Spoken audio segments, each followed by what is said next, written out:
Beste leerlingen van VWO 4.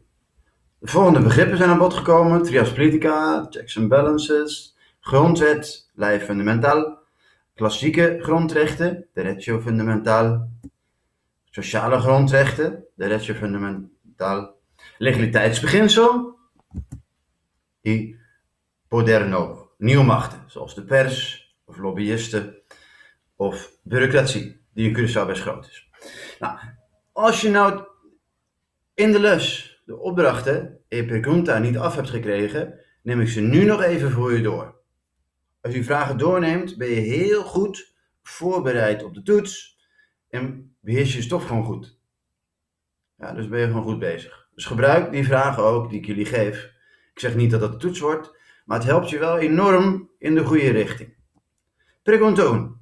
Waarom is de trias politica niet vanzelfsprekend? Je zou zeggen van die verdeling van machten is logisch. Het is vanzelfsprekend, natuurlijk is dat zo. Het is het niet.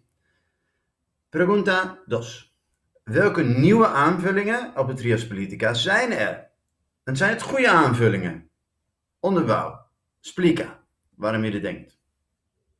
Waarom is het in een samenleving, sociedad, importante dat er grondrechten zijn? Dus waarom is het een sociedad importante dat er derecho fundamental zijn?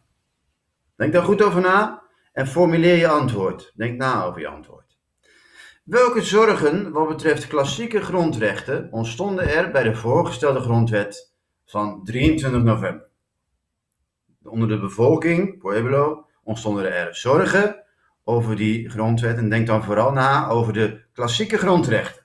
Weet je niet meer wat dat zijn? Zoek het dan even op. Belangrijk begrip als we kijken naar die noodwet die voorgesteld is. Hij is er nog niet. De vergadering van 23 november is uitgesteld, maar er komt waarschijnlijk wel een noodwet. 5. Waarom wordt het legaliteitsbeginsel complicado, ingewikkeld, als het om een eventuele mondkapjesplicht gaat?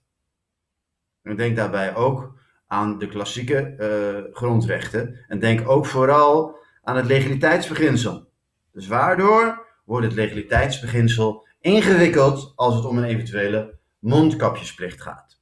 Of, je zou het ook zo kunnen zeggen, welk dilemma speelt er bij de mondkapjesplicht en het legaliteitsbeginsel?